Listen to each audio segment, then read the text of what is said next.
Se a gente olha uma placa como essa aqui, e a gente visualiza apenas capacitores eletrolíticos, se formos contar aqui, vai ficar uma infinidade de tempo contando.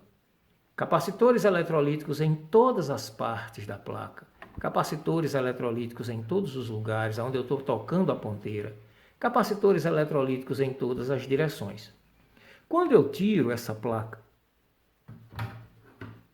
e venho para uma placa como esta aqui inicialmente eu mostrei na aula, também vemos capacitores eletrolíticos em todas as direções. Então temos capacitores eletrolíticos maiores, teremos capacitores eletrolíticos menores, eles estão em todos os locais, em todas as partes da placa.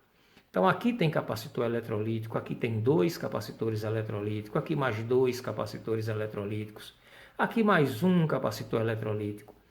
Mas afinal de contas, o que é que esses capacitores eletrolíticos tanto fazem nesses circuitos? Essa placa aqui, por exemplo, é uma placa de TV. Nós temos aqui uma placa de televisão completa. A placa-mãe de uma televisão de LCD. Pois bem, aí o que é que nós temos aqui? Quando a gente olha a placa nessa direção, o que é que vemos aqui? Capacitores eletrolíticos, capacitores eletrolíticos, capacitores eletrolíticos. Existem placas como essas que podem ter 2 ou 3 vezes mais capacitores que isso aqui. É por essa razão que nós precisamos conhecer a fundo isso aqui. Por exemplo, um capacitor como este que está solitário aqui, está fazendo o que aqui, nessa placa de TV? Se esse capacitor der defeito, quais são os defeitos que ele pode apresentar aqui? Caso ele apresente um dos defeitos que ele pode apresentar, quais são os sintomas na placa como um todo ou na televisão? Se eu quiser testar o capacitor, eu posso testá-lo dentro do circuito?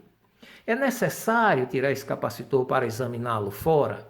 São essas questões que nós iremos estudar nessa aula. Para isso mesmo, eu elaborei aqui um pequeno projeto para que a gente possa analisar.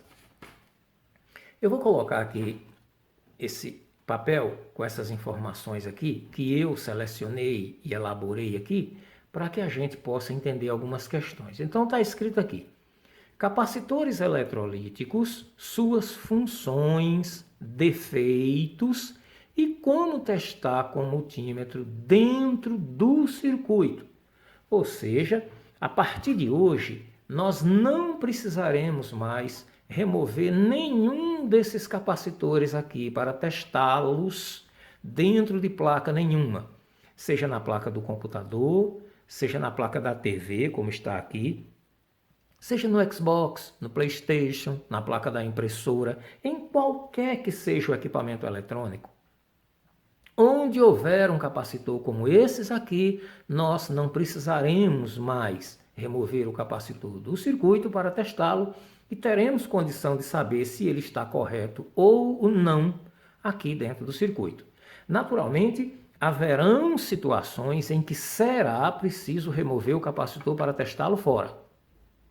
Por exemplo, esses 3 capacitores aqui que estão próximos desse processador, por receberem a influência de temperatura, de calor excessivo aqui, é necessário remover um deles para testar fora do circuito.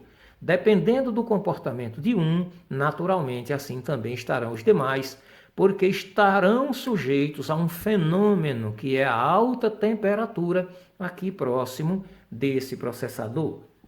A mesma coisa se dará com essa placa aqui. Eu tenho aqui essa placa do computador desktop que eu acabei de mostrar, e como a gente vê, nós temos capacitores eletrolíticos em todo o projeto. Porém, essa área aqui, em volta do processador, em volta desse metal que apoia o microprocessador, chega a atingir aqui 87 graus de temperatura. Considere que o ponto de ebulição da água é 100 graus, então aqui já chega quase perto de ferver alguma coisa com a sua temperatura. É óbvio que esses dois capacitores que estão aqui e esses outros três que estão aqui próximos, mais próximos do circuito, mesmo que eu os teste com o multímetro dentro do circuito e eles me apresentem uma condição de normalidade, é preciso levantar apenas um desses três aqui ou um desses para testá-lo fora, para perceber com o capacímetro se a temperatura a que eles estão submetidos aqui não danificou a sua estrutura atômica dentro do capacitor. Então, nessa placa aqui, por exemplo, apenas esses 5 aqui estariam sujeitos a uma análise fora do circuito. Os demais podem ser testados dentro do circuito. Voltando agora à explicação, vamos lá. Nas placas-mãe de qualquer que sejam os equipamentos eletrônicos, nós iremos encontrar esses tipos de capacitores aqui. Então, nós teremos os capacitores eletrolíticos, suas funções, defeitos e como testar com multímetro dentro do circuito. Aí tem aqui aspectos dos capacitores eletrolíticos nas placas-mãe. O capacitor eletrolítico ele pode ser convencional, que é este aqui que está na foto, aqui está dizendo 22 microfárads com 450 volts. Esses valores aqui vão depender de projeto para projeto, você pode encontrar valores altos de capacitância e baixos de tensão. Por exemplo, aqui está escrito 22 microfárads, que é a capacidade de armazenamento do capacitor em microfárads, e aqui está dizendo a tensão máxima que ele suporta, 450 volts. Mas eu posso encontrar esse mesmo capacitor que ele está aqui no lugar de 22 dizendo 3.300 microfarads. E aqui no lugar da tensão está dizendo apenas 6.5 volts, 3.4 volts. Vai depender de projeto para projeto. O fato é que esse capacitor aqui é o eletrolítico base óleo. Ele possui óleo dentro, embebecido em um papelão. Esse óleo chama-se eletrólito e essa é uma das razões pelas quais um capacitor desse, quando está próximo de um circuito que esquenta muito, precisa ser removido do circuito para ser testado com um capacímetro para constatarmos se esse valor de capacitância aqui permanece ou se o capacitor perdeu essa capacidade, dado a ter sido submetido em seu eletrólito lá dentro a altas temperaturas. Já esse capacitorzinho aqui, a gente chama capacitor japonês, ele é a base de gel. Então, ao invés de papelão e óleo, como é o caso desse aqui, ele possui gel aqui dentro. Ele é a base de gel. São chamados capacitores japoneses. Esses capacitores, ao contrário do que se fala, eles apresentam os mesmos defeitos que esse aqui. Há quem diga que esses capacitores aqui não estufam. Estufam sim, estufam, estouram, podem explodir aqui por cima, podem explodir por baixo e também perdem as suas propriedades capacitivas.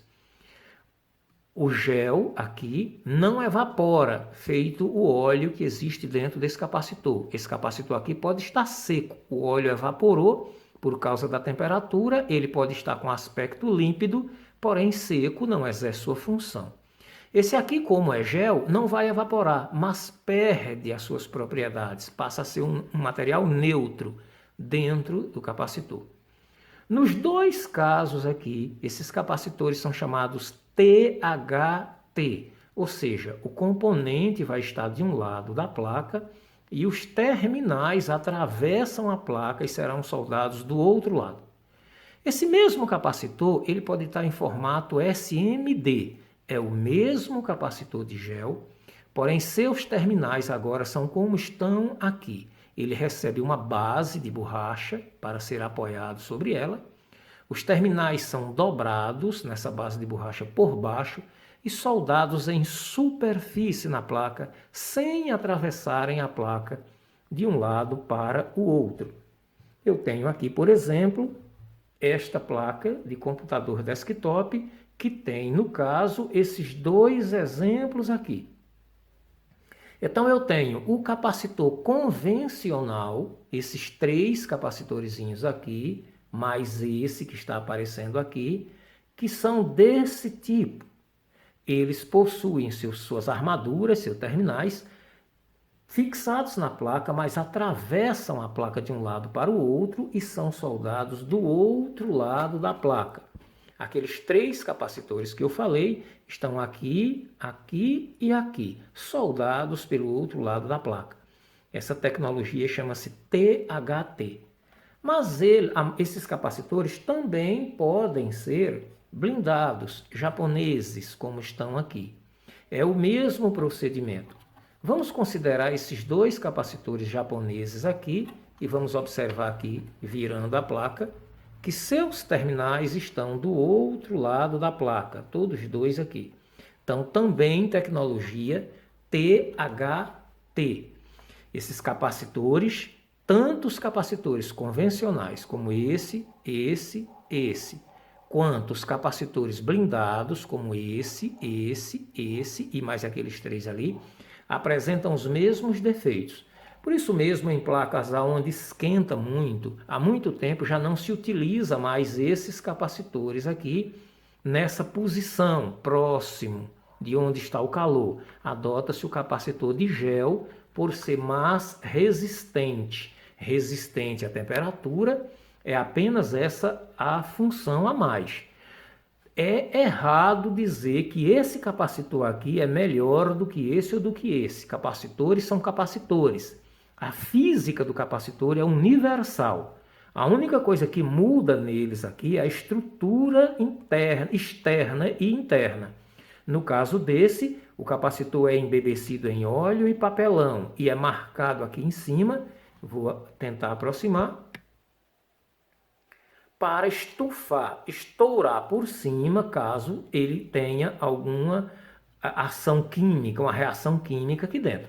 No caso desse, não é necessário que exista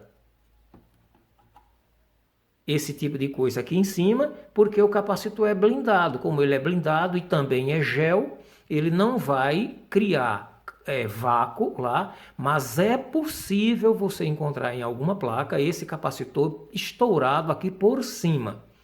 É errado dizer que esse capacitor não estufa, não estoura e nem vaza. Ele estufa sim, estoura sim e vaza. Então, visto isso aqui, vamos agora nos referir ao capacitor eletrolítico de gel no formato SMD. Então, esses aqui serão dessa ordem aqui. Como está esses capacitores aqui? Todos eles. Então, olhando aqui o capacitorzinho, ele possui uma peça de borracha que o apoia. Quando a gente observa aqui, a gente vê a mesma base de borracha que apoia o capacitor. E os terminaizinhos do capacitor, as armaduras do capacitor, elas entram por aqui, dobra para fora, entra por aqui, dobra para fora e são soldados nas extremidades. É o que acontece aqui, ó. Soldado aqui numa extremidade e a solda pega na outra extremidade. Então a solda desse capacitor está justamente nessa extremidade e na outra extremidade, não havendo, portanto, passagem para o outro lado da placa. Não existe. Eles são SMD, esses capacitores. Fazem a mesma coisa, executam a mesma função. Os capacitores eletrolíticos executam a mesma função.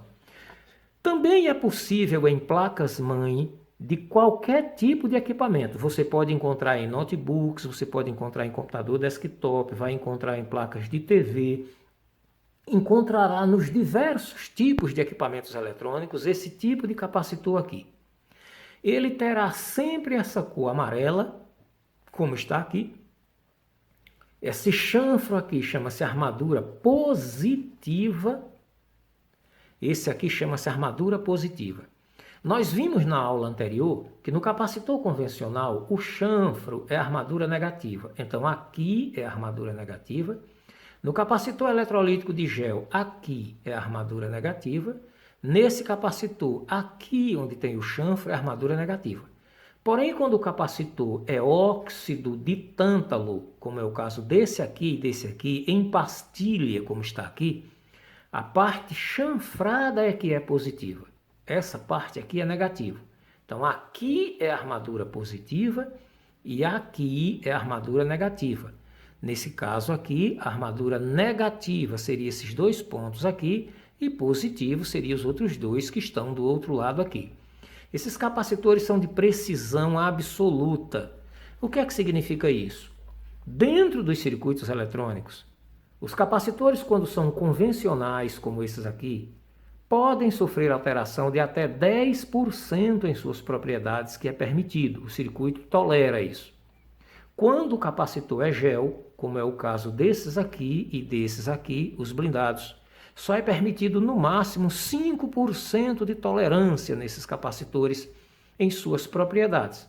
Mas quando o capacitor é óxido de tântalum, como esse aqui e esse aqui, não é permitido absolutamente nenhuma tolerância aqui. Aqui são capacitores de precisão absoluta. Por isso mesmo são mais difíceis de serem encontrados no circuito e também mais caros. Então você vai encontrar diversas placas para trabalhar e em quase nenhuma delas você irá encontrar esse tipo de capacitor. Mas quando encontrar, saberá do que se trata pelo que eu estou lhe explicando agora.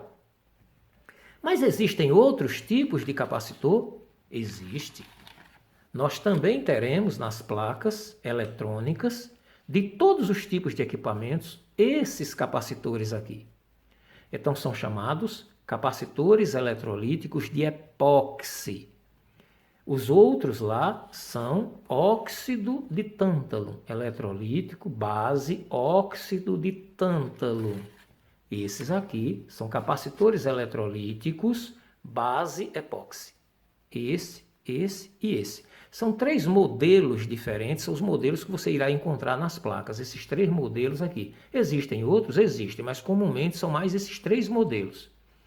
Os capacitores eletrolíticos de epóxi, esses capacitores eletrolíticos de epóxi aqui, eles são mais comuns em circuitos onde não tem muito espaço para se colocar os capacitores convencionais. Como, por exemplo, nos tablets que são finos, nas TVs de LCD, nos notebooks, em alguns smartphones, em aparelhos que são relativamente baixos, que têm carcaça rasa e que, portanto, não tem como colocar capacitores a pique, em pé, como estão esses aqui. Então, os capacitores são adotados esses aqui, capacitores eletrolíticos de epóxi. Da mesma forma que os capacitores que nós acabamos de ver aqui, os amarelos, os capacitores de óxido de tântalo, os capacitores de epóxi possuem na tarja sua armadura positiva. Aqui é positivo, aqui é positivo e aqui já está dizendo a tarja e o sinal de positivo. O outro lado é a armadura negativa. Esses capacitores possuem polaridade, positivo e negativo. Porém, esses capacitores também têm um grau de dificuldade para serem lidos, porque você vai encontrar no padrão americano, quando já vem o valor de capacitância e o valor de tensão, valor de capacitância e, no caso, valor de tensão, e você pode encontrar no padrão asiático e europeu, que vem apenas com letras e números, e na maioria dos casos apenas com letras. Nesse aqui, letras e número. Qual é a lógica, então? É substituir um por outro rigorosamente igual. Então, não é possível substituir um capacitor desse ou desse ou desse por outro com características diferentes. Tem que ser rigorosamente igual. Esses capacitores, tanto esses aqui, os capacitores eletrolíticos de epóxi, como os capacitores eletrolíticos de óxido de tântalo e os capacitores eletrolíticos convencionais, então, capacitores convencionais, capacitores de óxido de tântalo e capacitores eletrolíticos de epóxi apresentam os mesmos defeitos e fazem as mesmas funções. Por exemplo, todos esses capacitores fazem as mesmas funções. Quando eu digo apresentam os mesmos defeitos, não é exatamente assim. Esses capacitores aqui, os capacitores de epóxi, Os capacitores de tântalo e os capacitores convencionais apresentam os mesmos defeitos quando se tratar de curto, fuga e aberto. Porém, esses 3 tipos de capacitores aqui apresentam mais 3 defeitos diferentes que nós iremos abordar adiante, que somente eles apresentam. Esses aqui não, e esses aqui também não. Agora, quanto ao funcionamento, eles funcionam da mesma forma, todos eles. Tanto os capacitores de epóxi, quanto os capacitores de óxido de tântalo, ou os capacitores convencionais, eles trabalham armazenando e filtrando tensão, eles trabalham como acoplamentos de sinais e trabalham como filtro de altas e baixas frequências. Então, esses capacitores de epóxi, esses capacitores de tântalo e esses capacitores convencionais fazem a mesma função nas placas. Eu vou tirar isso aqui agora, vou trazer esta placa aqui para que a gente possa dar uma analisada. Vou tentar puxar a imagem aqui um pouco para que a gente possa ver um detalhe interessante aqui. Eu venho para este lado aqui. Olha só, aqui nós temos um capacitor eletrolítico de gel. Ele já tem seu valor, 330 microfarads com 2,5 volts. A armadura positiva do capacitor é toda essa parte aqui e a armadura negativa é do lado de cá. Aqui nós já temos um capacitor eletrolítico, capacitor PCSIM-P, quer dizer, circuito de potência, processador, capacitor 57. 3 capacitores eletrolíticos, 56, 58, 59 e 57, 7, 9 e 8. Pois bem, esses capacitores eletrolíticos aqui são à base de epóxi. Eles também possuem polaridade. E como é que eu vejo a polaridade desses capacitores? Então, se eu chego aqui e consigo ampliar um pouco mais aqui, observe que o capacitor está me dando a capacitância dele, 330 microfarads. Observe que ele tem outras informações aqui de letras e números que são correspondentes à tensão do capacitor e ao fabricante. Mas onde está a taja é a armadura positiva. Então aqui é positivo e aqui é negativo.